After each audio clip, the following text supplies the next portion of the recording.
మీరు ఆడమన్నట్టే నాటకం ఆడేశారు. నా కోడలు కట్నం కోసం నేను చేసిన గొడవకి నన్ను ఎంత ఎందుకు తలుచుకోవడం? ఇదిగో నీకు చెప్పిన ప్రకారం నువ్వు నటించినందుకు 4,000 పట్టుకోండి.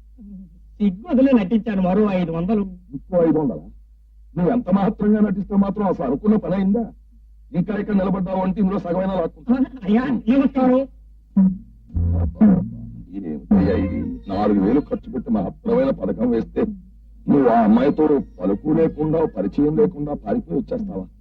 ఏం కాసేపు నువ్వు అక్కడే ఉంటే ఆ అమ్మాయి తీయగా ఆరాధనగా చూసి అటు ఇటు చూసి ఎవరు లేకుండా ఓ ముత్తు కూడా పారేసింది. ఆ అమ్మాయికి ఏమైనా పిచ్చి ఏంటండి? నా మీద ముద్దు పెట్టుకోవడానికి. ముద్దు అంటే ముద్దే కాదయ్యా, కొంచెం పొగిడేది. ఆ తర్వాత సరితాదేవి గారి నవల్లో లాగా తీయగా ఆరాధనతో చూసి ఒకళ్ళనొకరు కళ్ళల్లో కళ్ళు పెట్టుకుని మాటల్లో మాటలు కలుపుకుని ఇద్దరిది ఒకే ఊరేం చెప్పి ఒకే రైల్లో ఒకే కంపార్ట్మెంట్ లో పక్క పక్కన కూర్చుని ఆ తర్వాత నువ్వు మెల్లిగా మెత్తగా అలా చేత్తో తాకితే ఆ అమ్మాయి షాక్ తినేది. ఆ అమ్మాయి షాక్ తినడానికి నేను కనెక్షన్ వైర్నా లేకపోతే ప్లగ్నే? ఎంతైనా నువ్వు హీరో కదా, నువ్వు తాగితే ఆడపిల్లకి షాక్ తగులుతుంది, అది నవలారు. ఆ తర్వాత ఇదిగో నువ్వు మెల్లిగా మత్తుగా రహస్యంగా ఆమె చెవిలో ప్రేమ అనాలి. అదేంటండి ప్రేమ రహస్యంగా చెప్పేందుకు? అదేం బూతు మాట కాదుగా. అబ్బా, అది బూతు ముక్కని కాదయ్యా. ఆ పరిస్థితుల్లో ఏ కథానాయకుడైనా సరే అలాగే అనాలి. దాంతో ఆ పిల్ల నీ మీద వాలిపోయేది, ఇద్దరు ఒకరినొకరు పెనవేసుకుపోయేవారు నవల్లో లాగా. ఆ తర్వాత రాక్షసి బొగ్గు పగపగా మండి పారిపోయేది సినిమాల్లో లాగా. ఏమిటి రతీదేవి దగ్గర పాఠాలన్నీ నేర్చుకున్నావా? ఇంకో రోజు ట్యూషన్ కావాలా? మొహమాట పడ చెప్పు.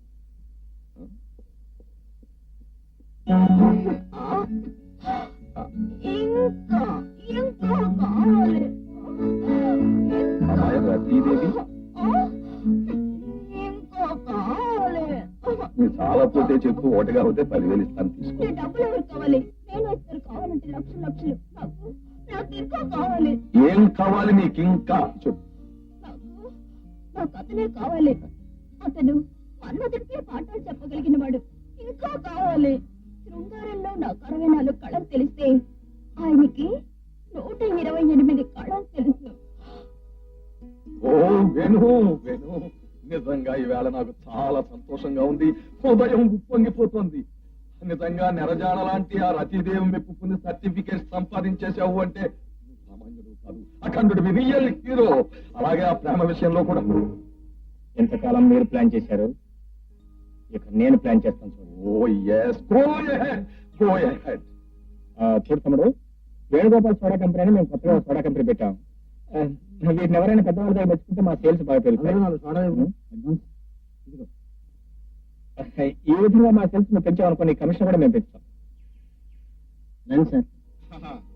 పొద్దున్నే నాకు ఈ నడక ఎలా అలవాటైందో నీ సోడా కూడా అలా అలవాటైందయ్యా.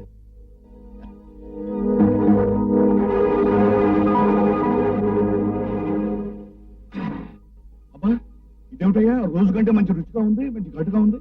కొత్త కంపెనీ సోడా సార్. మీలాంటి వాళ్ళు బాగుందంటేనే మా సేల్స్. అలాగా బాగున్నాయి, వస్తాను.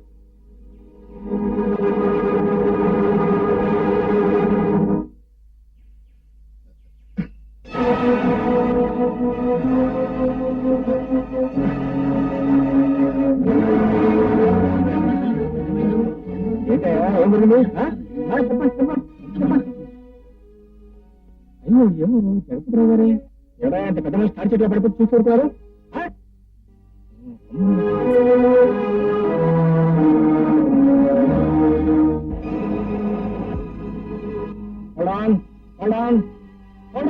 ఏమిటయా గేట్ కానిస్టేబుల్ కారు కట్ట నిలబడ్డా? ఎవరు నువ్వు? ఏముంది అర్జెంట్ గా హాస్పిటల్ తీసుకెళ్ళా? బాగుంది. ఇదేమో అంబులెన్స్ అనుకున్నావా? పేషెంట్ హాస్పిటల్ తీసుకెళ్ళడం తప్పు. అయితే ప్లీజ్ హోల్డ్ ఆన్. ఒక నిండు ప్రాణం కంటే మీ పనే ఇంపార్టెంట్ కాదు. ముందు ఈయన హాస్పిటల్ తీసుకెళ్ళాలి. తీసుకెళ్ళకపోతే మీరు మీ కారు కూడా కదా. సర్లే, ఎక్కించు.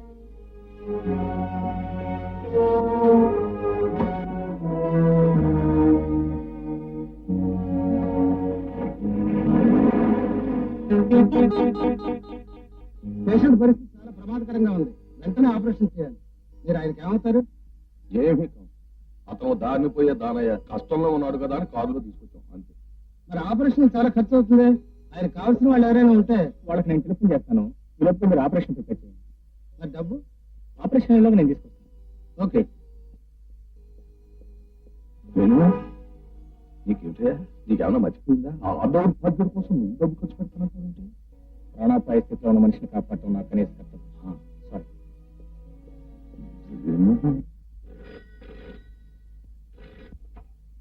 హలో మిస్ ప్రేమ, మీ డాడీ హఠాత్తుగా స్పృహ పడిపోతే వెంటనే విజయ హాస్పిటల్ జాయిన్ చేసి ఏమిటి మీరు చెప్పేది? పరిస్థితి చాలా ప్రమాదకరంగా ఉంది. డాక్టర్స్ ఆపరేషన్ చేస్తున్నారు. ఎందుకంటే మీరు వెంటనే బయలుదేరుతున్నారు. మీరెవరు?